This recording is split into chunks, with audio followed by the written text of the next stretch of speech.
decir, todo aquel cuyas buenas acciones excedan su sabiduría perdurará. Él solía decir, todo aquel de quien se complacen los géneros, Hashem se complace de él.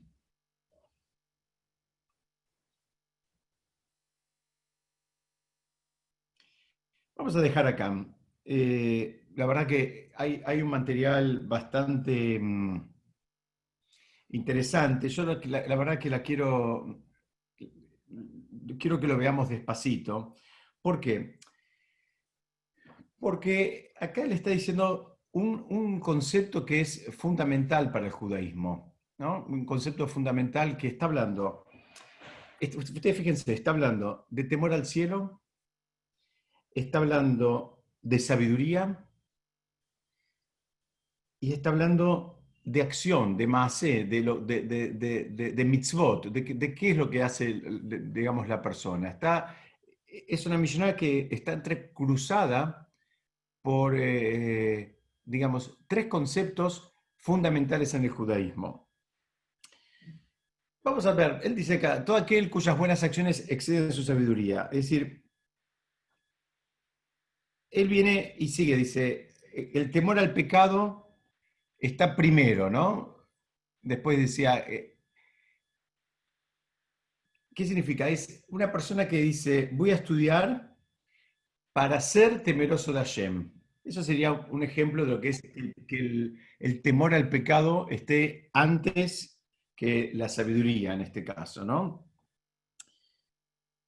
Y otro que dice es que si la sabiduría está antes,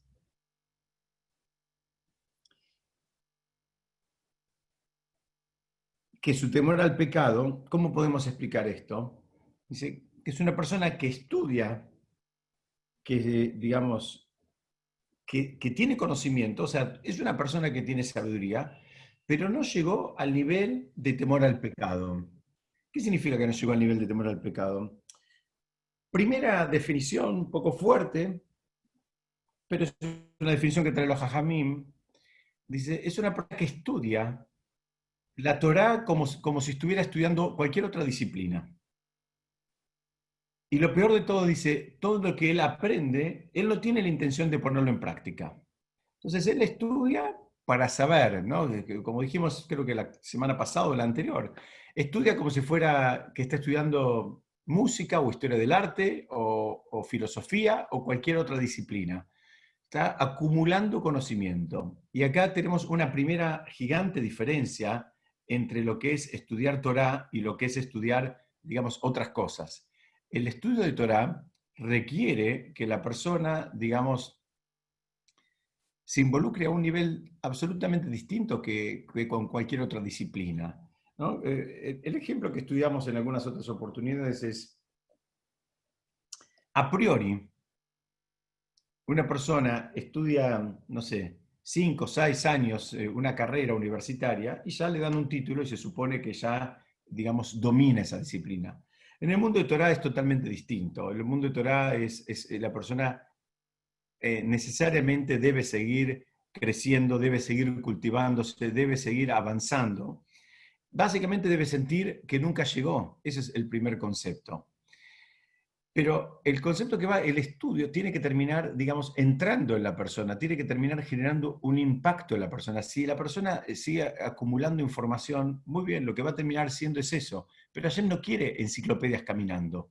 Hashem no quiere, digamos, bases de datos caminando. Porque hoy en día, digamos, está al alcance de todos nosotros. Ustedes saben que yo compré hace unos años, un programita que me trajeron de Israel, de Estados Unidos, que lo hicieron en Israel, pero en ese caso me lo habían traído de Estados Unidos, y que me lo trajo mi hermana que está conectada, por eso lo digo ahí, y que el programita ese tiene 80.000 libros adentro, 80.000 libros de Torah, y lo que es más interesante, no solo tiene los libros, sino que tiene un buscador súper poderoso que sirve para hacer búsquedas y cruzadas y relacionadas, etcétera, etcétera. ¿Qué quiere decir? Eso no es lo que está buscando Hashem. Hashem no está buscando que las personas se conviertan ni siquiera en eso, porque eso ya está disponible y lo tenés ahí, lo conectás a cualquier computadora y se terminó. Hashem lo que está buscando es que la persona con el conocimiento, con el estudio, termine refinándose, termine convirtiéndose en una persona mejor, termine siendo una persona con la cual los demás tengan ganas de interactuar, tengan ganas de estar. Una persona con la cual, a la cual nadie le diga, discúlpame, ¿por qué no te callas, por favor? Al revés, tenés ganas de escucharlo, te resulta agradable, te resulta enriquecedor, te resulta alguien que digamos, te agrega. Entonces, en un plano tenemos que entender esta primera definición. ¿Qué significa? Que una persona que, digamos, su sabiduría llega antes que su temor al pecado, ¿qué significa? Él no entendió todavía la diferencia entre estudiar Torah y estudiar otras cosas. Entonces, como él no entendió esa diferencia, él piensa que es todo lo mismo. Como él piensa que es todo lo mismo, simplemente piensa que es, una vez más, acumular información, memorizar, saber, pero la Torá tiene digamos, es una avenida de dos manos. Por un lado decimos, Lishmor Bela Azot, hay una parte que tiene que ver con el conocimiento y una parte que tiene que ver con la acción. Entonces, si nos quedamos solamente con una actitud donde queremos tener el conocimiento, pero no tenemos ninguna intención de llevarlo a la práctica, bueno, estamos encasillados o encuadrados dentro de la definición que trae la Mishnah, como aquellas personas que la sabiduría viene antes que el temor al pecado. ¿Qué quiere decir? El temor es una palabra que en castellano no tiene la misma connotación que en hebreo. Cuando la Mishnah habla de Irat Shamaim, habla de temor al cielo, el temor divino, es un temor reverencial, significa que está entendiendo, digamos, la importancia de lo que está haciendo, tanto cuando estudia como cuando hace una mitzvah. No piense la palabra temor como miedo, no es sinónimo de miedo, es sinónimo de entender la verdadera, digamos, dimensión de lo que significan los espacios de Torah y mitzvot. Eso sería, podríamos empezar a tratar de entender la definición de Irat Shammai. Y sigue, estoy repasando primero por afuera con ustedes. Sigue, dice, aquel que tiene digamos, más acciones que sabiduría, sería aquella persona que tal vez cumple más mitzvot independientemente del conocimiento técnico, de formación que tenga en relación a esas mitzvot. Una persona que cumple y tal vez él no necesita saber mucho más. Esto lo van a encontrar mucho en generaciones anteriores a la nuestra. Hoy vivimos en una generación que todos queremos saber, queremos entender, y si no lo entendemos, no me cierra, no lo puedo procesar. En generaciones anteriores a la nuestra cumplían muchísimo la Torá y las mitzvot, hay veces con el 1 por 1000 de información que tenemos nosotros. ¿Saben qué? No la necesitaban. Era un nivel de conexión con Hashem que no lo piensen como un nivel menor, ¿no? Alguien podría pensar, bueno, el que sabe más es un nivel más elevado. No lo piensen así, porque no necesariamente es así. Es un nivel los Jajamim lo llaman, es un nivel de temimut, de integridad y de simpleza. ¿Qué significa? No necesitaban, digamos, saber todas las cuestiones técnicas. Si a él, su papá o su abuelo le había dicho que tal mitzvah se hacía de tal manera, punto, alcanzaba. No importaba saber de dónde viene y los detalles y por qué así y por qué no de otra manera. En fin, le alcanzaba con esa, digamos, información y él, si así digamos, lo recibía, así lo aceptaba. Ustedes saben que la persona tiene que desarrollar también ese concepto de poder, digamos, conectarse con la Torah y con las mitzvot independientemente que no la entienda. Y así explican los Jajamín, dice, la persona es cuando se construye espiritualmente hablando, se tiene que construir, digamos, con dos grandes pilares, y que nadie piense que con uno solo alcanza. Hacen falta los dos pilares y hace falta que estén bien sólidos los dos. ¿Cuáles son esos pilares? Uno es el pilar del conocimiento, y en esta Mishnah está hablando de mucho de eso. O sea, la persona tiene que construirse a partir de estudiar y de saber, digamos, sentirse seguro de lo que hace y sentirse seguro independientemente de las influencias y de las modas. digamos, y está muy bien que pueda, digamos, investigar y aprender y entender la relación causa-consecuencia de las cosas, o al menos aspirar a entender la relación causa-consecuencia de las cosas. Dicen, pero la persona también tiene que tener digamos, un nivel más simple. Tiene que desarrollar definitivamente también el nivel más simple, que es el nivel, como les decía, de las generaciones anteriores, donde tal vez no sabían, no eran grandes eruditos ni sabios del Talmud, ni del Halajá, pero así recibieron en cadena por generaciones de abuelos a hijos y a nietos, y así lo aceptaban. ¿Por qué? Porque dicen que lamentablemente si la persona se construye y construye su vínculo espiritual exclusivamente desde la lógica intelectual y que las cosas le cierran. Entonces, él estudia algo, le cierra, entonces lo empieza a poner en práctica. Y así Besat Hashem puede pasar con un montón de mitzvot, con un montón digamos, inclusive costumbres que tenemos nosotros como pueblo judío. Pero ¿qué pasa? Dicen los jajamim. Puede haber un momento en que la vida te presenta una situación donde intelectualmente no lo puedes entender. Puede pasar que intelectualmente definitivamente no te cierre, no te entre en la cabeza. Dice, si la persona se construyó espiritualmente exclusivamente desde el lado de, digamos, poner un ladrillo sobre otro, de causa-consecuencia, lógica y entendiendo todo, muy bien, puede pasar que, como les decía, que la vida presente una situación que haga que se caiga todo como el juego de dominó, una fichita sobre la otra. Entonces la persona tiene que construirse, digamos, al mismo tiempo en ambas direcciones, fortaleciendo ambos pilares.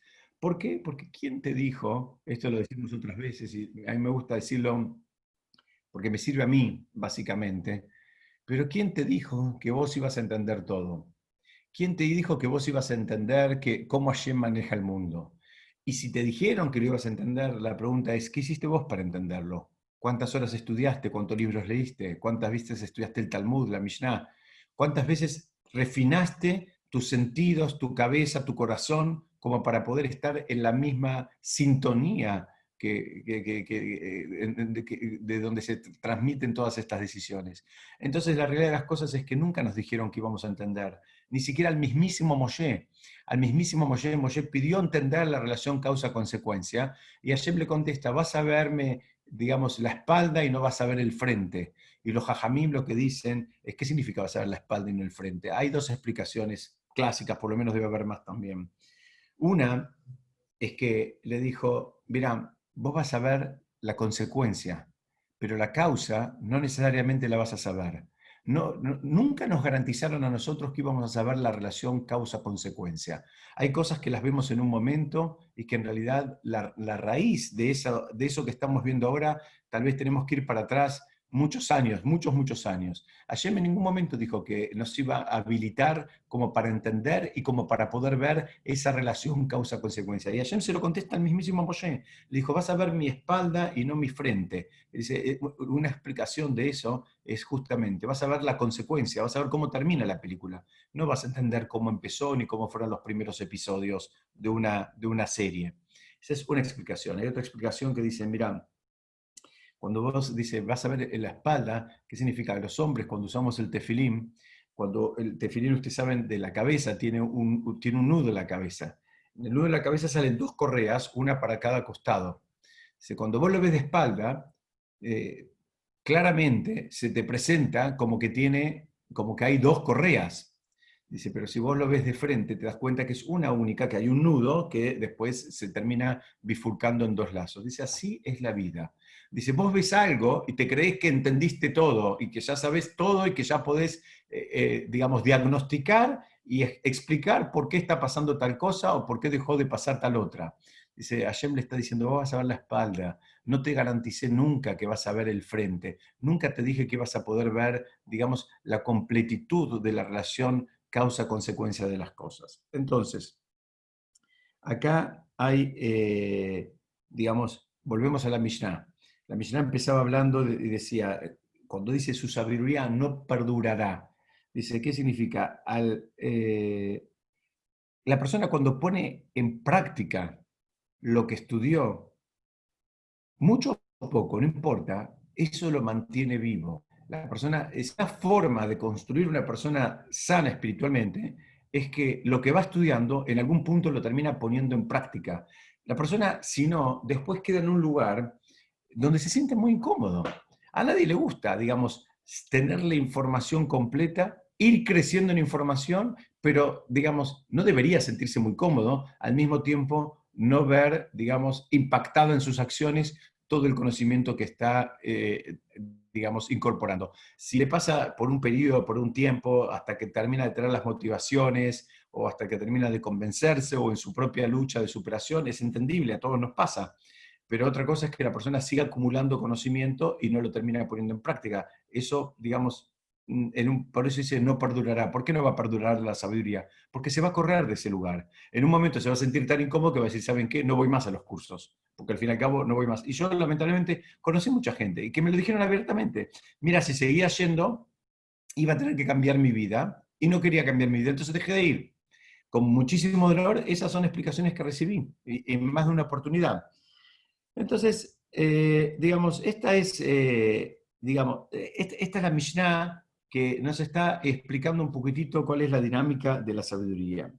Yo me quiero detener un poquitito y quiero hacer una, una introducción. Acá hay otra parte que no creo que lleguemos hoy, pero la voy a leer aunque sea para que la escuchen completa. Dice, Rabí Dosá ben Arkinaz dijo, el sueño hasta tarde por la mañana, el vino al mediodía, la cháchara de los niños y el sentarse en los sitios de reunión de los ignorantes quitan del mundo al hombre. Hoy solamente vamos a hacer el enunciado de Besat Hashem, esa parte la vamos a ver la semana que viene, pero simplemente para que nos quede la idea de la concatenación. La primera parte que estamos viendo habla cómo se adquiere la sabiduría, cómo perdura la sabiduría, cómo no perdura la sabiduría. Y la última parte, de vuelta, te está diciendo, mira, hay cosas que te terminan sacando, hay cosas que te sacan del mundo. Fíjate, sentarte en un lugar donde hay personas ignorantes. Las personas ignorantes, vos podés decir, bueno, ellos son ignorantes, ¿qué tienen que ver conmigo? ¿Sabes qué? El ignorante, cuando se comunica con vos, también se comunica y te tiñe todo a vos mismo, no pienses que no te afecta, toda su visión de la vida, lo que él considera un logro, lo que él considera algo importante, lo que él considera como algo valioso, también te termina poniendo en algún punto en jaque, te termina como desafiando, salvo que vos tengas muy fuerte todo, dice, pero cuidado, porque te terminan sacando del mundo, te terminan acelerando en una dirección que es contraria a la que vos estás tratando de ir. Yo ahora voy a retomar y quiero hablar con ustedes un poquitito de, digamos, el autor, a pedido de Betina, que la semana pasada me pidió que haga una introducción como solía hacer siempre, que la semana pasada me salté, vamos a hacer una introducción del autor de la Mishnah. La primera parte de la Mishnah es Rabbi Hanina ben Dosa, que fue uno de los primeros sabios mencionados en la Mishnah, tanto en Pirkei Avot como a lo largo del Talmud, es bastante mencionado. Vivió en el norte de Israel en la época cercana a la destrucción del Segundo Templo y fue alumno de Rabbi Yohanan ben Zakkai. Él era muy famoso, era una persona misericordiosa, bondadosa, buena, pero básicamente, ¿saben por qué era muy famoso? Porque era hacedor de milagros. Rabbi Hanina ben Dosa era hacedor de milagros. El Talmud trae una serie de relatos realmente bastante impresionantes acerca de su vida y de su interacción con el mundo, digamos, espiritual y material, y en un ida y vuelta de situaciones milagrosas, no muy presente en el resto del Talmud.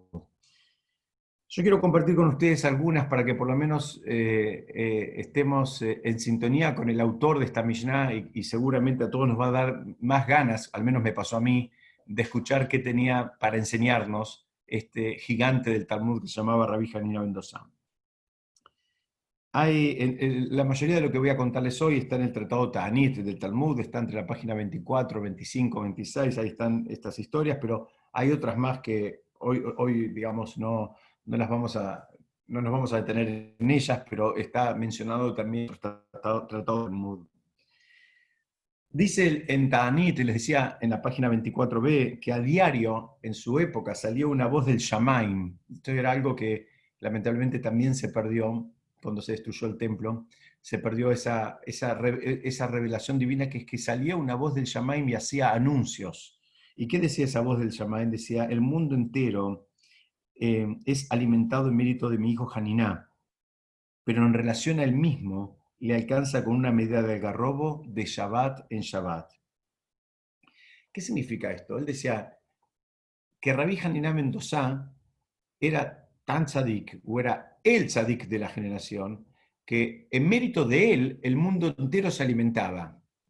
Pero también aclaraba esa voz celestial que bajaba del Shamaim, que él mismo no necesitaba nada. Y esto también te está marcando un poquitito el nivel espiritual de la persona. Dice, se arreglaba con una medida de algarrobo de semana en semana. ¿Qué significa? Con lo mínimo se está arreglando. Los jajamim nos explican que hay una relación entre, digamos, la vida espiritual de la persona y, si se quiere, la desesperación material de la persona. Y acá no estoy diciendo que tengamos que vivir de la caza y de la pesca, no hay ningún problema, hace falta, digamos, lo decimos siempre, la persona necesita dinero, necesita fondos, necesita lo que necesite para vivir, para educar a los hijos, para tener una linda casa, para cumplir las mitzvot. Sabemos que las mitzvot cuestan plata, la mayoría de las mitzvot, casi todas cuestan plata, y, las cosas que tienen que ver con mitzvot, además de que cuestan, habitualmente cuestan más que lo que cuestan cosas similares fuera del mundo de Torah Mitzvot. Y esto hay que internalizarlo y saber que esa es la dinámica. Tal vez posiblemente es porque seguramente es algo valioso, y a partir de que es algo valioso, bueno, también tenemos que estar dispuestos a pagarlo, digamos, a pagar por eso. Pero esta primer enunciado del Tratado Ta'anit lo que está diciendo era: mira, él no necesita nada.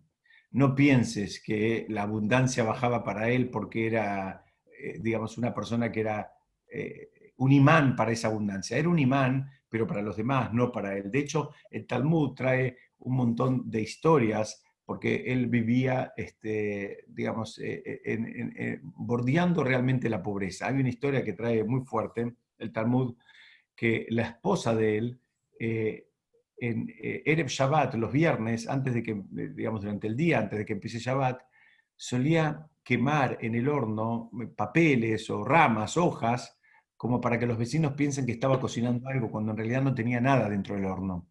Y una vez, una vecina un poco descarada, sabiendo que había algo ahí medio raro, que no había fondos en esa casa, que no había medios, fue y le dijo: mirá, yo sé que en tu casa, yo sé que vos no tenés nada, así que a mí no me vas a mentir. En fin, fue y la provocó un poco, le dijo: a ver, mostrame el horno.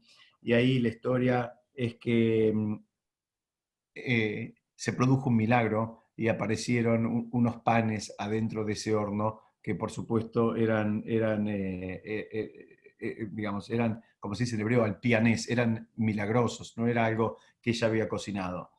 Eh, Fíjense ustedes cómo se le hacía un milagro, inclusive a esta señora, como para no quedar mal frente a la vecina. Ya estamos en un nivel de revelación, porque es muy interesante, porque no es que se le hizo un milagro para que ella no necesite, se le hizo un milagro para que no, ni siquiera quede mal frente a la vecina sobre una imagen que ella había construido con el tiempo de ir quemando cosas. Hay otra historia también muy famosa, son famosas estas historias, pero está bueno que las veamos juntos, que trae que una vez llegó a la casa Rabbi Hanina ben Dosan, y la hija era Shabbat, y la hija estaba triste, y él le preguntó: ¿por qué estás triste? Y él le dijo: mira, me equivoqué, tenía que prender las velas con aceite, y en lugar de prender las velas con aceite, las prendí con vinagre. Entonces la chica estaba angustiada porque todos sabemos que el vinagre no es un elemento, digamos, que haga combustión, entonces se le iban a apagar enseguida. Rabbi Hanina Mendoza la miró y le dijo, el que le dice al aceite que encienda, le va a decir al vinagre que enciende, quédate tranquila. Y dice, ahí el Talmud trae que las velas de Shabbat duraron prendidas hasta el Abdalá, hasta que terminó Shabbat. O sea, un milagro doble. No solo que duraron lo que duran habitualmente, tal vez un par de horas, sino que duraron más de 24 horas hasta que terminó Shabbat. Una vez más, vemos cómo digamos, estas personas que podían actuar, digamos, haciendo la voluntad de Hashem permanentemente, despojándose del mundo material, para él no, digamos, no quería nada, no pretendía nada, entonces estas personas conseguían a su vez que, como explicamos en otra oportunidad, ¿no? Habitualmente los jajamim lo explican como si fueran conjuntos, ¿no? Entonces dicen, a veces hay un conjunto, imagínense una circunferencia, que esa es la voluntad de Hashem, y hay otra que es la voluntad de la persona. Hay veces, digamos, hay una intersección chiquitita, entonces coincidimos en algo, entre lo que Hashem quiere que hagamos y lo que hacemos nosotros, hay una coincidencia pero pequeña. Hay veces hay una intersección mayor y a veces esa intersección es completa que quedaría como si fuera un eclipse. Bueno, estos jajamim, que su vida era absolutamente de acuerdo a los parámetros de Hashem, bueno, podían hacer milagros, es por eso que hacían milagros, no es que era magia, era que como él vivía de acuerdo como Hashem dice, lo que él termina diciendo, Hashem lo termina haciendo. Perdónenme si parece un juego de palabras, pero no es un juego de palabras. Entonces, yo les quiero compartir con ustedes una de las historias más fuertes que trae en relación a Rabbi Hanina Mendoza, que cuenta que una vez la esposa le dijo, mira, no puedo más con esta pobreza. La esposa es como que entre comillas, se le quejó. Le dijo, escúchame, vos no podés hacer tefilá para que nos vaya un poco mejor, ¿no? Le dijo, porque estamos siempre, digamos, tan apretados económicamente. Le dijo, ¿por qué vos siendo, digamos, aclaro que este rab era un rab a quien le pedían que interceda y haga rezos cuando había épocas de sequía, cuando, digamos, eso generaba una hambruna. Entonces, él era el que tenía la llave con su tefilá de abrir, digamos, el Shamaim y que caigan las lluvias. Entonces, estamos una persona que hacedor de milagros, pero comprobados y públicamente. Entonces, la esposa le dijo, mira, hace algo, hace algo. Entonces, sé que él hizo tefilá, y al otro día le cayó del Shamaim, dice, fue un milagro, una pata de una mesa de oro. Ahí yo puse una imagen que encontré que tal vez nos puede ayudar a tratar de retener en nuestra cabeza este concepto. Pero a él le cayó una pata de una mesa de oro. Entonces, digamos, con la idea de que vendan el oro y punto, una pata de oro macizo, ustedes saben, en cualquier época, en cualquier lugar, siempre es algo valioso, se puede vivir, me imagino yo, un tiempito largo con el valor del peso de una pata de una mesa, pero de oro macizo. Y así fue la historia. Le llegó del Shamaim, le llegó una pata de una mesa de oro en este caso. Y cuenta ahí el Talmud que la esposa al otro día, o esa noche mismo, se fue a dormir y soñó que ella estaba con el marido en el Gan Eden, en el mundo venidero, y que todos los grandes tzadikim estaban sentados en sus mesas y que a su mesa le faltaba una pata. Entonces, al otro día vino y le dijo al marido, le dijo al rab, dijo, mirá, esto no es gratis, esto es algo que nos mandaron de algo que nos tocaba en el Olam Habá, en el mundo venidero. Dijo, y si es así, yo no lo quiero. Dijo, si es así, yo no lo quiero. Dice, por favor, le dijo, vos que sos tan tzadik, dice, hace una tefilá y que se lo lleven. Cuenta ahí la Gemara que finalmente él hizo una tefilá y bajó una mano del Shamaim, bajó una mano del cielo, agarró la pata y se la llevó de vuelta. Y ahí trae el Talmud, e inclusive los comentaristas explican que este segundo milagro fue todavía más grande que el primero. Dice que fue más grande el milagro de que se lleven la pata a que la manden. Dice, ¿por qué? Dice, porque, digamos, la dinámica normal es que del cielo manden cosas, pero no hay una dinámica que del cielo se lleven cosas materiales de este mundo. Dice, entonces hubo que romper la dinámica, la dinámica normal para que, digamos, esta señora y este, o esta rabanit y el rab y el marido, digamos, estén tranquilos en tanto y en cuanto les estaban garantizando, ¿qué pasó acá? ¿Qué significa lo de la pata de oro? Explican, literalmente significa eso, pero explican también hay otra cosa atrás. O sea, que la persona, ustedes saben que, permítanme la expresión, pero dicen que la persona tiene la chance de birlarle una bendición a Hashem. ¿Qué significa? De arrancarle algo. La persona puede pedir algo tanto que al final, ¿sabes qué? De arriba le dice, bueno, ¿sabes qué? ¿Lo querés? Tomá, te lo doy. El problema que hay, y uno lo tiene que tener en cuenta en sus tefilot, que a veces esas cosas no son gratis. Hay veces las cosas son, digamos, a cuenta de otras más grandes que tenían reservadas para nosotros. Entonces, lo que esta historia del Talmud está enseñándonos es que, y no es una actitud conformista, no es ser conformista, no es una actitud naif, no es algo infantil tampoco. Es una actitud de entender de que Hashem está manejando el mundo y que no se equivoca y que no se fue a ningún lado y que cada uno tiene las herramientas que necesita para hacer lo que tiene que hacer en este momento. Y no le falta nada. Las herramientas que necesitas para hacer lo que tenés que hacer son las que tenés. No pienses que si yo tuviera tal otra herramienta, haría lo que tengo que hacer un poco mejor. Tal vez lo harías un poco más cómodo, seguramente, pero no pienses que lo harías un poco mejor. ¿Por qué? Porque Hashem sabe cuáles son las herramientas que necesitas y son esas las que te manda. Y hay veces nos, digamos, paralizamos esperando que en algún momento tengamos otras herramientas que, ¿sabes qué? No van a venir, porque no las necesitas. Ese es el concepto. Y el otro concepto es el que lo explicamos recién, pero quiero que quede bien, bien claro en todas nuestras cabezas, es que sí, a veces a la persona con su tefilot, con su insistencia, con su machacar, puede terminar consiguiendo algo que no era el momento, ni era el lugar. Era de él, pero no era el momento ni no era el lugar.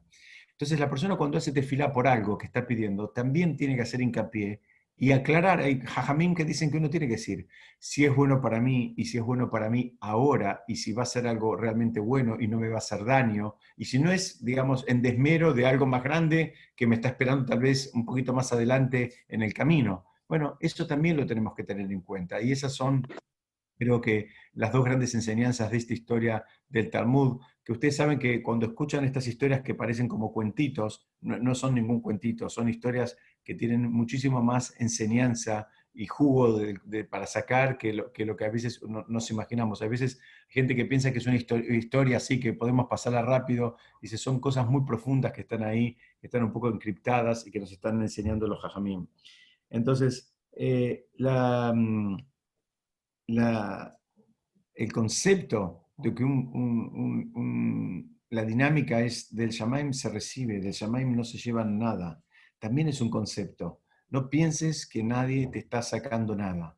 No hay acá un que te dan y te sacan. Ahora este es un momento donde todo el mundo está en casi, digamos, todas las latitudes, eh, con menos actividad de la normal, con menos ingreso de lo normal, con menos, digamos, recursos, al menos materiales, que los que estábamos acostumbrados. Muy bien, digamos, no significa que uno se tenga que poner contento, pero uno tiene que entender que es absolutamente independiente de las decisiones de los gobiernos, de las decisiones digamos, eh, de, de los políticos, de los economistas. Estamos, digamos, absolutamente entregados y convencidos que Hashem está manejando el mundo y una vez más lo está manejando de una manera donde nos está diciendo, bueno, como veníamos hasta ahora, no, algo hay que cambiar el ritmo, hay que cambiar la intensidad, hay que cambiar las prioridades, algo así no funciona. Y eso es lo que nos está diciendo. Entonces, al buen entendedor, digamos pocas palabras y hay que, digamos, conocer eh, eh, a veces estas historias de Jajamim se estudian justamente porque nos dan el ejemplo y nos dan un norte al cual, digamos, por lo menos tenemos que conocerlo para ver, desear, aspirar a parecernos, ¿no? Personas que vivan absolutamente de acuerdo a la voluntad de Hashem, entonces después se terminan convirtiendo en hacedores de milagros.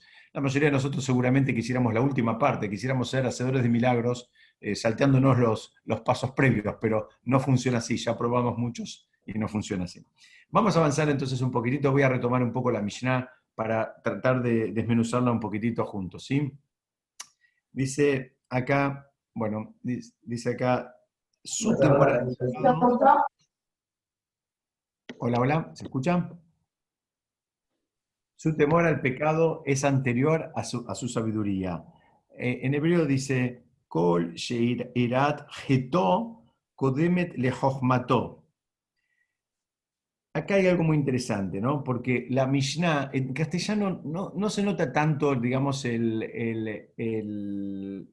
la puntuación que hace, ¿no? El énfasis que pone la Mishnah. Pero acá la Mishnah lo que está diciendo, mira, tiene que haber una correlación necesariamente entre el temor al pecado, se llama irat het, el temor al pecado, y la sabiduría, ¿no? Y la jochma.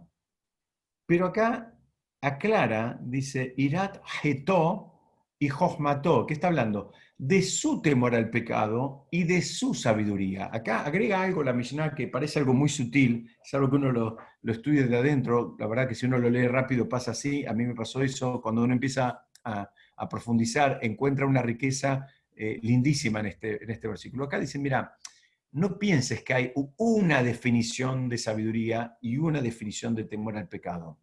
Seguramente, como en todo, vamos a reconocer que hay niveles. Hay niveles en los autos, hay niveles en los departamentos, hay niveles en las computadoras, hay niveles en los relojes, hay niveles en los tefilim, hay niveles en las mesuzot, hay niveles en la sabiduría y hay niveles en el temor al pecado.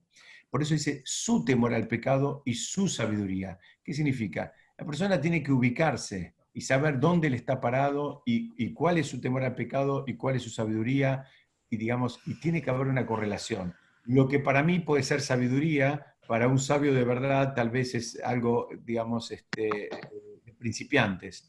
Y para lo que para mí puede ser el temor al pecado, para otro, digamos, puede ser la base de la base o puede ser lo más encumbrado que puedan encontrar. Entonces, acá la misión lo que te está diciendo es, mira, no hay una regla general. La persona tiene que ir creciendo en ambas direcciones, como venimos hablando del principio. Tiene que ir creciendo en la sabiduría, se tiene que ir construyendo con conocimiento, con información, con lógica, con entendimiento, pero también tiene que ir construyéndose parejo su temor al pecado, su temor, que estamos traduciendo acá, temor al pecado, pero ya dijimos al principio, lo repito ahora, estamos hablando de ese temor reverencial, de ese temor, digamos, a partir de reconocer la presencia de Hashem y quién es Hashem y quién es uno, en fin, va por ese lado. Hay una historia donde cuentan que el Rab Elimelech de Lishensk se estaba castigando y se refería a sí mismo como un pecador, ¿no? La persona, él se sentía mal y en un momento se sentía como un pecador. Entonces los mismos alumnos le dijeron, Rab, me parece que nos parece que se le está yendo la mano, ¿le parece que es para tanto? Le preguntaron. Entonces él les explicó como solían enseñar con una parábola. Y él les dijo, o miren, dice, imagínate un rey que quiso renovar su castillo y contrató, digamos, a un arquitecto y también contrató a un ejército de operarios, de obreros. Y al mismo tiempo a un orfebre le pidió que le haga una corona nueva. Dice, ¿ahora qué pasó? Dice, hubieron dos que se equivocaron. Dice, uno de los operarios, que estaba haciendo uno de los pozos para una de las columnas del castillo, se equivocó y la hizo unos metros, digamos, fuera del lugar. Dice, por supuesto, eh, fue castigado porque osó equivocarse en la construcción de castillo. Hola, Dice, hola. por el otro No, no lado, puedo escuchar nada. No, lo veo todo, todo, pero no escucho nada. Solo se cortó. Bueno, no, ya está, no hablo. Ya está. Pero si yo no los escucho a ellos, ¿cómo me escuchan ellos? por el otro lado hay una, les decía que hay una,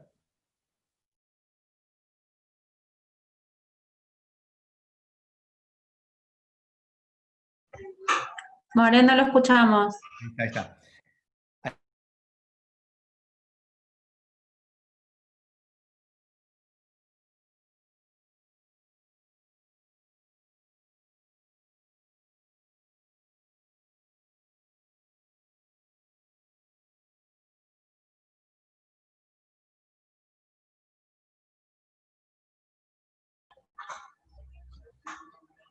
Diego, no se escucha.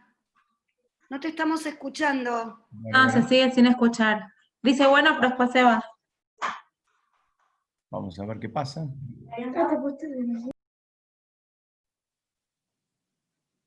¿Ahora me escuchan? Hola, hola, hola. Perfecto, yo sí te Ahora escucho. sí. Perfectamente. Ahora sí, bueno, Gracias. perfecto. No, por favor. Sí, ahora sí. Bueno, vamos, vamos. Vamos, entonces retomamos una vez más. Les decía la historia del rey que encara, digamos, la construcción de su castillo nuevo, pide que lo hagan.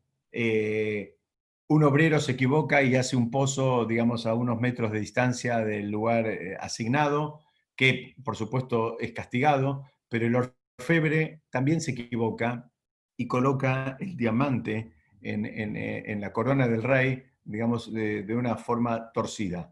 Dice, este se equivocó en unos milímetros, el otro se equivocó en unos metros. ¿A quién se creen ustedes que va, digamos, quién se creen de los que de los dos va a recibir un castigo más severo? ¿El operario que se equivocó en el pozo o el orfebre que se equivocó en el diamante de la corona? Entonces dice, con ese ejemplo explica el Rab Elimelech, él dice, la persona que se va acercando a Shem, que fue creciendo, que está más apegado, que tiene más conocimiento, que tiene más información, tiene otra responsabilidad también. Tiene otra responsabilidad no solo para con Hashem, o sea, no solo, como dice la Gemara, que los tzadikim son juzgados, que justa se hará, dice, como si fuera con, la finura de un pelito, ¿no? O sea, como que los están escaneando de una manera muy minuciosa. ¿Pero por qué es eso? Bueno, porque ya están a otro nivel. Entonces, cuando están a otro nivel, se espera siempre una actitud más elevada, una actitud más refinada, una respuesta más, digamos, acorde. Pero por el otro lado, dice, el otro operario había cometido un error mucho más grueso. Dice, bueno, todo depende de, como les decía, del nivel que la persona y del nivel que había alcanzado. Y es por eso que acá el Rab de alguna medida se flagelaba porque él sabía cuál era su verdadero nivel y por el otro lado sentía que no estaba a la altura digamos, de la situación, de su propia dimensión. Entonces, volvemos a la Mishnah. ¿Qué está hablando acá? Habla de su temor al pecado con su sabiduría. Ese es un crecimiento que es personal, tiene que ir de la mano. No es mi temor al pecado con la sabiduría del otro, ni al revés, sino que es algo que hace falta que el crecimiento sea al unísono. Perdón. Entonces, vamos a ver cómo sigue esta Mishnah. Dice, uy, acá se rompió un poquito, pero no importa. Dice así. Estoy citando el Tanaj en un lugar en Daniel, donde dice, Él le da sabiduría a los que saben. Vamos a traducirlo rápidamente. Y la pregunta entonces es, ¿cómo se entra en el círculo? Si la forma para que te den sabiduría es que vos ya sepas, entonces, ¿cómo arranco? ¿Cómo empiezo con esto? ¿No? ¿Cómo se empieza? Sí, entonces, evidentemente, a los que no saben, no le va a dar sabiduría. Entonces, esa es una pregunta clásica, ¿no? Si la puerta de entrada a la sabiduría es la misma sabiduría, y bueno, estamos en el horno porque quedamos en un círculo aparentemente vicioso al cual no se puede entrar. Entonces, los jajamim dicen que hay una puerta de entrada a la sabiduría. ¿Y saben cuál es la puerta de entrada a la sabiduría? El irat shamaim, el temor digamos, como venimos estudiando hoy, el temor al pecado, el temor al cielo, el temor reverencial. Esa es la puerta de la sabiduría. Por eso acá, en esta misma Mishnah, va relacionando los dos conceptos. Y acá, este es el secretito que te da. Dice, mira, vos tenés que entrar al sistema, digamos, entendiendo quién sos vos, quién es Hashem, cómo es que Hashem maneja el mundo. Eso te tiene que generar en algún punto digamos, un estremecimiento. Dice, ese estremecimiento, cuando vos te das cuenta de que hay algo y que es algo fuerte y que hay una conexión, dice, bueno, eso te termina abriendo las puertas de la sabiduría. Ahí van a aparecer los libros, los maestros, las clases, los shurim, los Zoom. Ahí empiezan a aparecer otras cosas. ¿Por qué? Porque la persona ya tiene el modo y está conectada como para percibir la verdadera sabiduría, que diferenciamos al principio del encuentro de hoy, entre una sabiduría, digamos, secular y la sabiduría de la Torá. La sabiduría de la Torá, para que perdure, para que sea de verdad, necesariamente tiene que pasar con esta dinámica. Tiene que haber ese temor al cielo, tiene que haber ese estremecimiento. Y ese es, digamos, lo que está pidiendo, ¿no? Lo que está pidiendo la Mishnah, que la persona entienda y que actúe de esa manera. Moshe mismo dice, advierte al pueblo en uno de sus digamos, últimos discursos, y le dice, ahí está el versículo en Ibrit, yo lo voy a decir en castellano para hacerlo más rápido, dice, y ahora Israel, ¿qué es lo que Hashem te pide? Dice, ¿qué le pide? Dice que le temas a Hashem. Insisto 1000 veces más, por favor, no asocien la palabra temor que estamos mencionando hoy con el miedo que una persona puede tener a cualquier situación, digamos, de la calle. Este es un temor absolutamente distinto. No tenemos en castellano una palabra para... En hebreo sí hay distintas palabras. Hay pajad y hay irat, pero en castellano no tenemos una sola palabra y no tiene el mismo impacto que le queremos dar y que en realidad que le da la misma Mishnah. Entonces no lo asocien, por favor. Entonces, ¿cómo terminamos? Tenemos que terminar entendiendo. Tenemos que terminar entendiendo que ese temor es el caldo de cultivo, es el puntapié inicial, es lo que te va a ayudar a construirte. Eso es lo que te va a ayudar a construirte, no es la información. Con información ya probaron muchos y no terminó. Lo que termina haciendo efecto es ir desarrollando ese Irat Shamayim, ir conectándote con Hashem. ¿Por qué? Porque dice, si una persona termina teniendo sabiduría, pero no tiene Irat Shamayim, ¿saben qué tiene? Nada. No tiene nada. Es vacío, es mentira, es un engaño. Tiene conocimiento, ni siquiera conocimiento, tiene información. Pero como no hizo nada con esa información, ni para él, ni para los que lo rodean, ¿saben qué tiene? Es nada. Es el programita que tengo para la computadora, que lo puede tener cualquiera. Es tener una biblioteca gigante, no habiendo abierto nunca ningún libro. No tiene nada, no consiguió nada.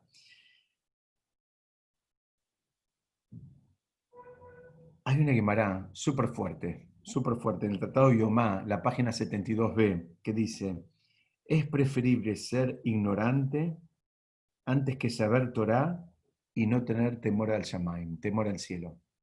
¿Y sabes qué? Es preferible, dice, mejor no haber hecho cosas por no haber sabido, que aún sabiéndolas, que no te haya importado, que no hayas tenido el temor al Shamaim, que no hayas tenido, digamos, esa chispa, eso que te encendió el motor como para ir avanzando. Yo quiero dejar bien en claro que cada uno tiene sus tiempos y que hay que respetarlos y que yo estoy en contra absolutamente de los cambios bruscos. Habitualmente los cambios bruscos terminan también en la nada, ¿no? La gente que pasa de todo nada en una mañana, lo más probable es que también vuelva a la nada en otra tarde.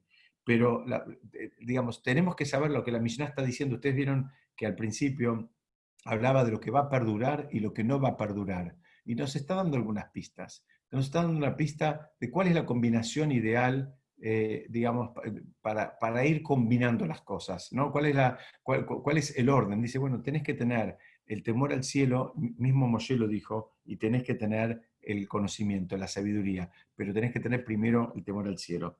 Para terminar, dice, la Mishnah dice, "Bekol shechochmato merubah mima'asav en chochmato mitkayemet". Dice, todo aquel cuya sabiduría sobrepasa sus actos, ¿no? Dice, tampoco su sabiduría digamos, perdura, tampoco queda. ¿Por qué? Porque acá, ¿qué pasó? Acá es, una vez más, la sabiduría, el conocimiento, vamos a llamarlo, ya no siquiera es sabiduría, es información, es conocimiento, son datos. Quedaron en eso. No lo puedo llevar a la acción. Y la Torah es algo que, digamos, necesariamente lo tenemos que llevar a la acción. Decimos todos los Shabbatot en el Kiddush, Asher bara Elohim Lasot, que este es un mundo donde Hashem creó para que hagamos cosas, no para que pensemos cosas, no para que sepamos cosas. Está bien que pensemos y está bien que sepamos cosas, pero la idea es llevarla a la acción. Si vos sabés mucho de la importancia de la mitzvah de ayudar a un compañero y sabés todos los detalles y sabés las halajot, pero nunca digamos, te moviste para ayudar a un compañero, bueno, algo está fallando acá, algo no está funcionando acá. Digamos, este es ustedes fíjense la conclusión que trae acá. Acá ya habla, fíjense, ya no habla ni ahora cambió la Mishnah, ahora está comparando.